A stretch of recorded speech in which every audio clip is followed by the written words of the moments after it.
창세기 4장. 아담이 자기 아내 하와와 잠자리를 같이 했습니다. 그러자 하와가 임신을 하여 가인을 낳았습니다. 하와가 말했습니다. 여호와의 도우심으로 내가 남자아이를 얻었다. 하와는 또 가인의 동생 아벨을 낳았습니다. 아벨은 양을 치고 가인은 농사를 지었습니다. 세월이 지난 뒤에 가인은 땅의 열매를 하나님께 제물로 바쳤습니다. 아벨은 처음 태어난 아기 양과 양의 기름을 바쳤습니다. 여호와께서는 아벨과 그의 제물은 받으셨으나 가인과 그의 제물은 받지 않으셨습니다.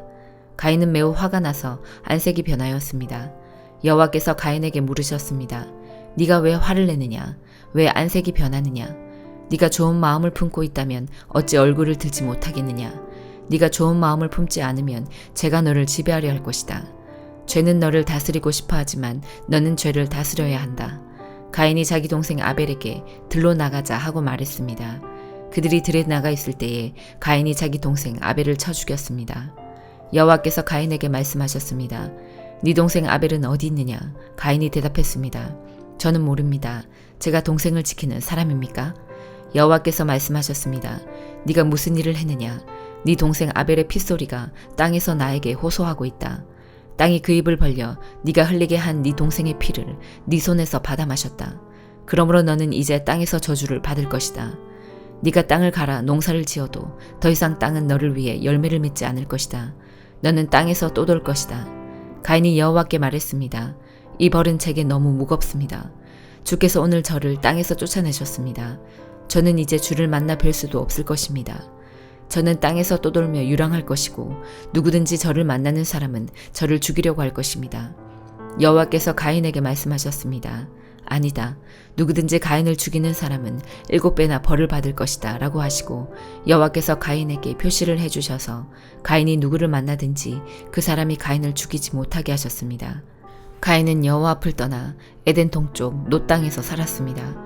가인이 자기 아내와 잠자리를 같이 하니 아내가 임신을 하여 에녹을 낳았습니다. 그때 가인은 성을 쌓고 있었는데 가인은 자기 아들의 이름을 따서 그 성을 에녹이라고 불렀습니다.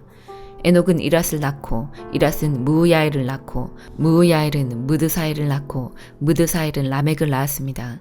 라멕은 두 아내를 얻었습니다. 한 아내의 이름은 아다이고 다른 아내의 이름은 실라입니다. 아다는 야발을 낳았습니다. 야발은 장막에 살면서 짐승을 치는 사람의 조상이 되었습니다. 야발의 동생은 유발인데 그는 수금을 켜고 퉁소를 부는 사람들의 조상이 되었습니다. 실라는 두발 가인을 낳았습니다. 두발 가인은 구리와 철 연장을 만들었습니다. 두발 가인의 누이는 나아마입니다. 라멕이 자기 아내들에게 말했습니다. 아다와 실라여 내 말을 들어라. 라멕의 아내들이여 내 말에 귀를 기울여라. 나는 나에게 상처를 입힌 사람을 죽였다. 나를 상하게 한 젊은이를 죽였다. 가인을 죽인 사람은 7배로 벌을 받지만 라멕을 죽인 사람은 77배로 벌을 받을 것이다. 아담이 다시 자기 아내 하와와 잠자리를 같이 했습니다. 그리하여 하와가 아들을 낳았습니다. 하와는 그 아들의 이름을 셋이라고 지었습니다. 하와가 말했습니다. 가인이 아벨을 죽였으므로 하나님께서 아벨 대신에 다른 아기를 주셨다. 셋도 역시 아들을 낳고 아들의 이름을 에노스라고 지었습니다. 그때부터 사람들은 여호와의 이름을 부르며 예배를 드리기 시작했습니다. 마태복음 4장. 그 후 예수님께서는 성령에게 이끌려 광야로 가셔서 마귀에게 시험을 받으셨습니다. 예수님께서는 40일 내내 금식하셔서 매우 배가 고팠습니다. 시험하는 자가 예수님께 와서 이렇게 말했습니다. 만일 당신이 하나님의 아들이라면 이 돌에게 빵이 되라고 명령해 보시오. 예수님께서 대답하셨습니다. 성경에 사람이 빵으로만 살 것이 아니라 하나님의 입에서 나오는 모든 말씀으로 살 것이다 라고 기록되어 있다. 그러자 마귀는 예수님을 거룩한 성으로 데리고 가서 성전 꼭대기에 세웠습니다. 마귀가 말했습니다. 만일 당신이 하나님의 아들이라면 뛰어내리시오. 성경에 하나님께서 당신을 위해 천사들에게 명령하실 것이다. 그들은 손으로 당신을 붙잡아 발이 돌에 부딪히지 않도록 할 것이다 라고 기록되어 있어. 예수님께서 마귀에게 대답하셨습니다. 성경에 주 너희 하나님을 시험하지 말라고 기록되어 있다. 다시 마귀는 예수님을 높은 산으로 데리고 갔습니다. 마귀는 예수님께 세상의 모든 나라와 그 영화로운 모습을 보여주었습니다. 마귀는 이렇게 말했습니다. 만일 당신이 나에게 절하고 경배한다면 이 모든 것을 주겠소. 예수님께서 마귀에게 말씀하셨습니다. 사탄아 썩 물러가거라. 성경에 오직 주 너희 하나님께만 경배하고 그를 성결하고 기록되어 있다. 그러자 마귀가 예수님에게서 떠나가고 천사들이 예수님께 와서 시중을 들었습니다. 예수님께서 요한이 감옥에 갇혔다는 소식을 들으시고 유대에서 갈릴리로 돌아가셨습니다. 예수님께서는 나사렛을 떠나 스불론과 납달리 지역의 갈릴리 호숫가에 있는 가버나움으로 옮기시고 거기서 사셨습니다. 이렇게 하여 예언자 이사야의 말이 이루어졌습니다. 스불론 땅과 납달리 땅, 호수로 가는 길목, 요단강 건너편, 이방 사람들이 사는 갈릴리. 이곳 어둠에 사는 백성들이 큰 빛을 보았다. 죽음의 그늘과 같은 땅에 앉아있는 사람들에게 빛이 비추었다. 이때부터 예수님께서 회개하라, 하늘나라가 가까이 왔다라고 외치며 전도를 시작하셨습니다. 예수님께서 갈릴리 호숫가를 거니시다가 두 형제 베드로라고 하는 시몬과 그의 동생 안드레가 호수에 그물을 던지는 것을 보셨습니다. 그들은 어부였습니다. 예수님께서 그들에게 말씀하셨습니다. 나를 따라오너라. 내가 너희를 사람을 낚는 어부로 삼겠다. 그 즉시 시몬과 안드레는 그물을 버려두고 예수님을 따랐습니다.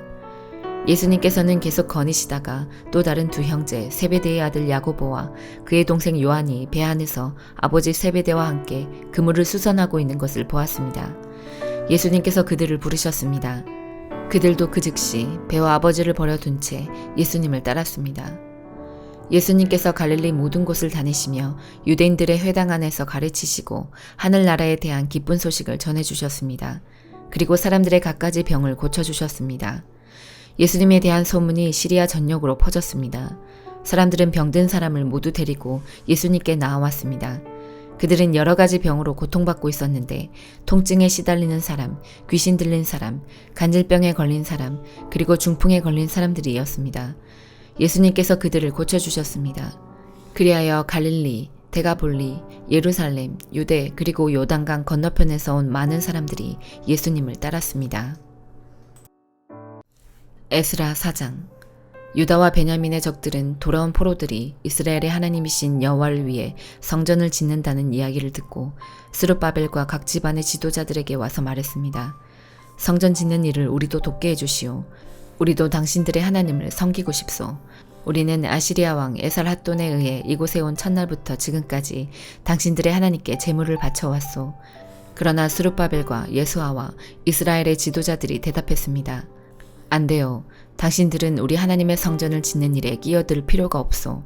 성전은 우리가 지을 것이요. 이 성전은 이스라엘의 하나님 여호와를 위한 것이요. 페르시아 왕 고레스가 우리더러 그 성전을 지으라고 명령했소. 그러자 그 땅 백성이 유다 백성의 길을 꺾어 놓으려 했습니다. 그들은 유다 백성이 성전 짓는 일을 무서워하게 만들었습니다. 그리고 다른 사람들을 시켜 성전 짓는 일이 늦어지도록 방해했습니다. 그들의 방해는 페르시아 왕 고레스의 시대를 지나 페르시아 왕 다리오 시대까지 계속되었습니다. 아하수에로가 왕이 되자 그 적들이 유다와 예루살렘 백성을 고발하는 편지를 썼습니다. 그 뒤에 아닥사스다가 왕이 되자 비슬람과 미드르닥과 다브엘을 비롯한 무리들이 페르시아 왕 아닥사스다에게 편지를 썼습니다. 그 편지는 아람어로 적혀 있습니다. 총독 르움과 서기관 심세도 아닥사스다 왕에게 예루살렘을 고발하는 내용의 편지를 썼습니다. 그 편지에는 총독 르움과 서기관 심세와 다른 보좌관들, 곧 재판관들과 중요한 관리들 뿐만 아니라 디나와 아바삭과 다블레와 아바세와 아렉과 바빌로니아와 수산과 데헤와 엘람 사람들의 이름이 적혀 있습니다. 그리고 오스납발이 쫓아낸 사람들의 이름도 함께 쓰여 있습니다. 그들은 오스납발이 사마리아 성과 유프라테스 강 서쪽의 다른 지방에서 살게 한 사람들입니다. 그들이 아닥사스다 왕에게 보낸 편지의 내용은 이러합니다. 유프라테스 강 서쪽 지방에 사는 왕의 종들이 아닥사스다 왕에게 드립니다. 왕이시여, 왕께서 저희에게 보낸 유다인들을 기억하실 줄로 압니다. 왕도 아시겠지만 그들은 예루살렘으로 가서 왕의 명령을 어기고 저 악한 성을 다시 짓고 있습니다. 그들은 성벽을 다시 쌓고 기초를 다시 놓고 있습니다. 아닥사스다 왕이시여, 장차 무슨 일이 일어날지 왕께서도 아셔야 합니다. 만약 예루살렘이 지어지고 그 성벽이 고쳐지고 나면 예루살렘은 아무런 세금도 내지 않을 것입니다. 그렇게 되면 왕께서 거두어들이는 돈도 줄어들 것입니다. 우리는 나라의 충성을 다할 것을 맹세했기 때문에 왕에게 그런 명예롭지 못한 일이 생기는 것을 보고만 있을 수 없습니다. 그래서 왕께 그 사실을 알려드리려고 이 편지를 쓰는 것입니다. 왕이시여, 이전 왕들의 기록을 살펴보십시오. 그러면 예루살렘 성이 반역의 성이라는 것을 발견하게 될 것입니다. 예루살렘은 왕들을 괴롭히던 곳이고 페르시아가 다스렸던 다른 지역들까지 피해를 입혔던 곳입니다. 오래전부터 그곳은 반역을 일삼았습니다. 그 성이 멸망한 것도 그 때문입니다. 아닥사스다 왕이시여, 이 사실을 아셔야 합니다. 이 성을 다시 짓는 일과 성벽 보수 작업이 끝나게 되면 왕께서는 유프라테스 강 서쪽 지방을 다 잃게 될 것입니다. 그러자 아닥사스다 왕이 이런 답장을 보냈습니다. 총독 르문과 서기관 심세에게, 그리고 그들과 더불어 사마리아에 사는 모든 백성과 유프라테스 강 서쪽 지방에 있는 다른 사람들에게 보낸다. 너희들 모두 평안하기를 바란다. 그대들이 보낸 편지는 번역하여 잘 읽어보았다. 내가 옛 기록을 찾아내라고 명령하여 알아본 결과 예루살렘은 오랫동안 반역을 일삼던 곳임이 드러났다. 예루살렘은 문제를 일으키고 말썽을 부리던 곳이다. 예루살렘에는 강한 왕들이 있었다. 그들은 유프라테스 강 서쪽 지방 전체를 다스리면서 온갖 세금을 거둬들였다. 이제 그들에게 명령을 내려 이를 멈추게 하여라. 내가 명령을 내리기 전까지는 예루살렘 성을 다시 짓지 못한다. 이 일을 틀림없이 하도록 하여라. 예루살렘 성을 짓는 일이 계속되면 나라가 피해를 입게 된다. 르움과 서기관 심세와 다른 사람들이 이 편지를 읽었습니다. 그리고는 재빨리 예루살렘의 유다 사람들에게 가서 하던 일을 멈추게 했습니다. 그리하여 예루살렘에서 하나님의 성전을 짓는 일이 페르시아 왕 다리오 2년까지 중단되었습니다. 사도행전 4장. 베드로와 요한이 백성들에게 말하고 있을 때 제사장들과 성전을 경비하던 사람들과 사두개파 사람들이 몰려왔습니다. 그들은 두 사도가 백성들에게 죽은 자 가운데서 부활하신 예수님을 가르치고 그들에게 설교하는 것 때문에 마음이 편치 않았습니다. 유대 지도자들은 베드로와 요한을 붙잡았습니다. 그러나 날이 어두워졌기 때문에 두 사람을 다음 날까지 감옥에 가두었습니다. 그러나 베드로와 요한의 설교를 들은 사람 중에서 많은 사람들이 믿음을 갖게 되었는데 그 수가 5,000명 정도나 되었습니다. 이튿날 유대 통치자들과 장로들과 율법사들이 예루살렘에 모였습니다. 대제사장 안나스를 비롯하여 가야바, 요한, 알렉산더, 그리고 대제사장 가문에 속한 사람들이 다 모였습니다. 그들은 베드로와 요한을 앞에 세워놓고 도대체 너희가 무슨 능력으로 또 누구의 이름으로 이런 일을 하느냐라며 신문하기 시작하였습니다. 그때 베드로가 성령으로 충만하여 그들을 향해 다음과 같이 대답했습니다. 백성의 통치자와 장로님들, 여러분이 묻고자 하는 것이 오늘 우리가 태어날 때부터 걷지 못하는 사람에게 행한 선한 일에 관한 것입니까? 그 사람이 어떻게 해서 낫게 되었는지를 묻는 것입니까? 그렇다면 여러분들과 모든 이스라엘 백성은 이것을 아셔야 합니다. 이 사람이 나은 것은 나사렛 예수 그리스도의 능력으로 말미암은 것이라는 사실입니다. 여러분들은 십자가에 못 박았지만 하나님께서 다시 살리신 나사렛 예수 그리스도의 이름으로 이 사람이 완전히 나음을 얻어 여러분 앞에 서 있습니다. 이 예수님은 건축자들이 버린 돌이지만 집 모퉁이의 머릿돌이 되셨습니다.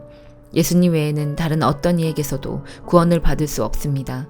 하나님께서는 온 세상에 우리가 구원받을 만한 다른 이름을 주신 적이 없습니다. 공의회 의원들은 베드로와 요한이 교육을 받지 못한 평범한 사람인 줄 알고 있었는데 이렇게 담대하게 말하는 것을 보고 놀랐습니다. 그제서야 비로소 그들은 베드로와 요한이 예수님과 함께 있던 사람이라는 것을 알게 되었습니다. 그들은 태어날 때부터 걷지 못하던 사람이었다가 지금은 나은 사람이 베드로와 요한 곁에 서 있는 것을 보고는 더 이상 아무것도 물을 수가 없었습니다. 그래서 그들은 베드로와 요한에게 공의회에서 나가 있으라고 한 뒤에 서로 의논하였습니다. 이 사람들을 어떻게 하면 좋겠소? 예루살렘에 사는 사람이라면 누구나 이들이 큰 표적을 행한 것을 알고 있소. 그리고 우리도 그것을 부인할 수 없소. 하지만 이 일이 사람들 사이에 더 이상 퍼지지 않게 하기 위해서라도 앞으로는 예수님 이름으로 아무에게도 말하지 말라고 그들에게 경고해 두는 것이 좋을 듯하오. 그래서 그들은 베드로와 요한을 다시 불러 절대로 예수님의 이름으로 말하지 말고 가르치지도 말라고 경고했습니다. 그러나 베드로와 요한은 이렇게 대답했습니다. 우리가 하나님의 말씀을 듣는 것과 여러분의 말을 듣는 것 중에 하나님께서 보시기에 어느 것이 더 옳은 것인지 한번 판단해 보십시오. 우리는 우리가 보고 들은 것을 말하지 않을 수가 없습니다. 조금 전에 일어난 일을 본 사람들이 하나님을 찬양하고 있었기 때문에 유대 통치자들은 두 사람을 어떻게 처벌해야 할지 결정할 수가 없었습니다. 그래서 그들은 몇 마디 경고만 더하고 사도들을 놓아주었습니다. 이 기적으로 병이 나은 사람은 40살이 넘은 사람이었습니다. 베드로와 요한은 유대 통치자들에게서 풀려나자 동료들에게로 가서 대제사장과 장로들이 자기들에게 한 말을 그대로 전해주었습니다. 동료들은 그 말을 듣고 소리를 높여 한마음으로 하나님께 기도했습니다. 하늘과 땅과 바다와 그 가운데 있는 모든 것을 창조하신 전능하신 주님, 주님께서는 주님의 종인 우리 조상 다윗의 입을 빌려 성령으로 이렇게 말씀하셨습니다. 어찌하여 민족들이 화를 내며 어찌하여 백성이 헛된 계획을 세우는가. 세상의 왕들이 일어나며 통치자들이 주님과 그분의 그리스도를 대항하기 위해 한자리에 모였다. 실제로 헤롯 안티파스와 본디오 빌라도가 이방인들과 이스라엘 백성과 합심하여 주님의 거룩한 종이며 주님께서 기름 부어 그리스도로 세우신 예수님에 대해 음모를 꾸미기 위해 이곳 예루살렘에 모였습니다. 이전에 주님께서 주님의 능력과 뜻대로 계획하신 일을 이 사람들이 그대로 행하였습니다. 주님, 이제 그들이 우리를 위협하고 있는 것을 굽어 살피소서. 또 주님의 종들이 주님의 말씀을 담대하게 말할 수 있도록 용기를 주소서. 주님의 손을 펼쳐 병을 낫게 해주시며 주님의 거룩한 종 예수님의 이름으로 표적과 기적을 행하소서. 제자들의 기도를 마치자 그들이 모여있는 곳이 흔들렸습니다. 제자들은 모두 성령으로 충만해져서 하나님의 말씀을 담대하게 전하였습니다. 믿는 사람들의 무리가 다 한 마음과 한 정신으로 자기 것을 자기 것이라고 말하는 사람이 한 사람도 없이 자기가 가지고 있는 모든 것을 서로 나누어 썼습니다. 사도들은 계속해서 큰 능력으로 주 예수님의 부활을 증언하였습니다. 하나님께서는 모든 사람들에게 더 많은 은혜를 베푸셨습니다. 그들 중에 부족한 것이 있는 사람은 한 사람도 없었습니다. 때로는 밭이나 집 있는 사람이 밭이나 집을 팔아 판 돈을 사도들에게 가져와 사도들의 발 앞에 놓았습니다. 그러면 사도들은 그 돈을 필요한 사람들에게 각각 나누어 주었습니다. 믿는 사람 중에 요셉이라는 사람이 있었습니다. 사도들은 그 사람을 바나바라고 불렀습니다. 바나바란 이름의 뜻은 격려하는 사람입니다. 바나바는 키프로스에서 태어난 레위 지파 사람입니다. 요셉이 자기의 밭을 팔아 그 돈을 사도들의 발 앞에 갖다 놓았습니다. 아멘.